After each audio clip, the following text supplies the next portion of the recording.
when it comes to the funding part of it, the Feel Good Foundation has done so much for first responders. John Field has led it as his personal crusade. And that's my go-to guy if I have questions on stuff. But the thing is, though, that a lot of people don't understand. They read these news articles, and the news articles don't explain things 100%. I was deemed injured 2 years after the event with my leg. Had all my hearings, went to court. Everything was said and done in 2003-ish, 2004, retired, left the city, came here, and started my life over. Now, from 2004 to now, I'm still trying to get certified for these injuries. Joanne at Conaway's office has intervened God knows how many times, but it's a bureaucracy. It doesn't matter how many documents I have, how many doctors I have. They want things done a certain way, in a certain time frame, and every time something is missing, you have to start all over again. So health-wise right now, my doctor said I can't, like I said earlier, I can't go anywhere without Concho Valley Transit Tuesday through Friday. Why? Because if there's something happens on a weekend, I can't call them on a Monday and say, hey, I need to get to the doctor's today, because they need 24-hour notice and they don't work the office on weekends. So you have to call Friday for Monday. So if something happens to me between Friday and Tuesday, I have to call an ambulance. Okay? This could all be avoided if I would have gotten a van where my wheelchair can go into. I can no longer go in my car because the swelling in my legs, I'm too big to go into a conventional vehicle. I have to go into a full-size van. And it has to be handicap outfitted for my wheelchair, so I can roll my wheelchair in, get in, sit myself down to drive, or have my daughter drive me and go from point A to point B. Went through the whole process, took a few months, and then it was denied because somewhere there's an adjuster or somewhat that feels, no, you could call an ambulance or you could call, a paratransit van to take you wherever you need. They don't understand the complexities. My doctor wants a CAT scan done for me. I have to go to San Antonio. Where is there a paratransit unit that can fit me and take me comfortably and not put me in more stress or distress from here to San Antonio and back? There's no such animal. This isn't Dallas, Fort Worth, or Houston where you have ambulance, or well, that's what we call them in New York, ambulance. Non-emergent ambulances and stuff like that. You don't have that here. Our local fire department does non-emergent, ambulance runs, but they have to be scheduled. They're not that many runs, and they're not going to take me from here to Austin and bring me back. I mean, they're not going to go from here to Austin, sit and wait for my test to get done and then bring me back. It just doesn't work that way. So the fund, from what I understand, a good majority of people are still back home, so they're able to access stuff.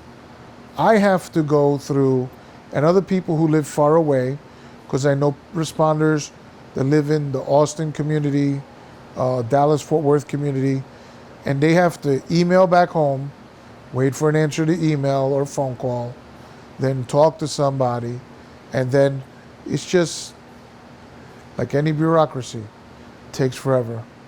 I know I'm going to call Conway's office in a couple of days because I know they're busy right now with the 11th coming up, but I need to tell them still nothing's been done. And this another thing people don't understand was when the Georgia Act was passed in the beginning, it only covered cancers, didn't cover anything else. Like they didn't. It was 2 years ago, 3 years ago, that they just added traumatic injuries, which qualified me with my leg to get into it. But it's taken them 6 years to enroll me in the program. So 6 years to enroll me in the program, and now an additional 2 years to wait to be able to apply for my leg. It's just, I'll be dead before I see anything happen. That's the sad part. Our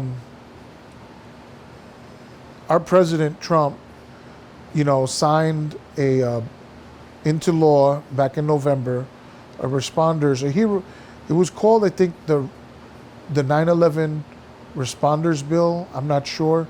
But he basically put down that besides those that were, he reopened the issuance of the Medal of Freedom, or the Medal of the Medal of Freedom, I think it's called, the highest civilian honor that the president can bestow. And he reopened that. He had it open for those that died on September 11th, and then the issuance was closed. He reopened it and signed it into law. Anyone who dies from a Trade Center affected injury will receive that medal. I thought that was cool.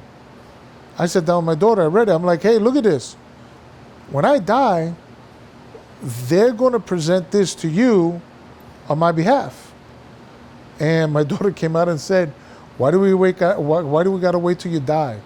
They already know you're sick and that you're dying from this. Why can't they give it now? How many kids like me would rather see it on their dad's neck, not see it in a picture with their dad? And I didn't think about it that way. But, my daughter brings up the whole different side of this coin, is the children and the wives, what they're going through. I live in San Angelo, and when I first moved here, everybody knew, and I knew, I needed to get help, for lack of a better word. And I sat down with a psychiatrist here, a psychiatrist and a psychologist. And it was interesting because when I sat in their office, I was in their office 15 minutes. For about 11 of those 15 minutes was them advising me that as much as they really want to help me, they're just not qualified, because they're qualified to work for small police departments and fire departments that have stuff go on, but not to the magnitude of what I go through. And I was like, okay.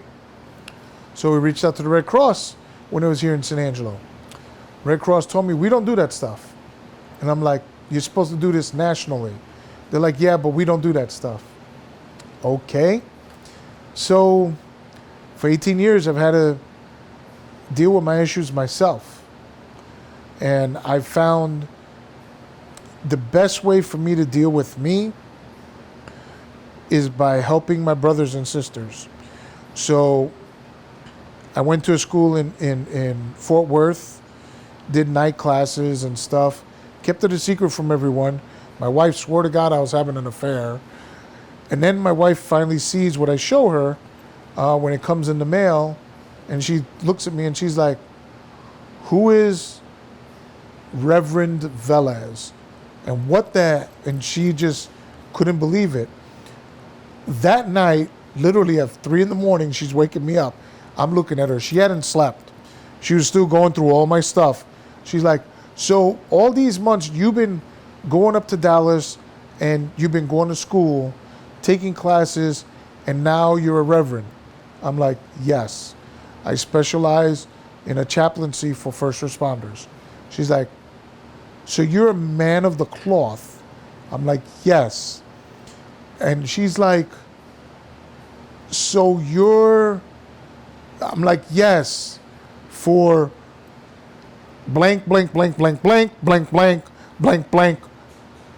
God's sake, please understand, yes, I am a certified reverend and chaplain, and I do God's work. So it's been really different in my house since then, because my wife every so often says, "Why are you cursing? God doesn't want you to curse." And I look at her, I'm like, really, really, really? But that's how I've had to deal with my issues, by helping others. I've been a chaplain with security forces, a peer counselor with them, and what was said to me when the title was given to me, I am the, remember the brackets, the unofficial, official chaplain. So I looked at them, I'm like, why? Never mind, your Air Force, I'm not going to bother asking. This makes total sense, because, yeah, it just did. But it's fitting because those guys, I was here when Liz was killed. I was with the members of security forces in New York when they came up for a 9/11 ceremony in New York when Kofaj got hurt. We put the commander on a plane, which was an interesting story all by itself. They got the page about Brian Kofaj getting hurt. While the commander was with me and other officials from the base in New York, the Port Authority went, commandeered the next plane that was going to the Chicago area where his parents were from. Well, I forgot what area it was, but they literally stopped the plane and threw him on board and told them they're going to fly him to the airport. He's active military, this is going on, he has to do a notification. And, you know, TAA, the FAA, everybody was good with it. The marshals, they're like, yeah, no, he's with us. And, you know, it's just been a lot. That unit has been there for us since September 11th. The people and the kids in this community have been there for us. So it goes back full circle to what I said in the beginning. I owe a great debt to the people in this community for what they've done for us. And I'm trying to pay off that debt any which way that I can.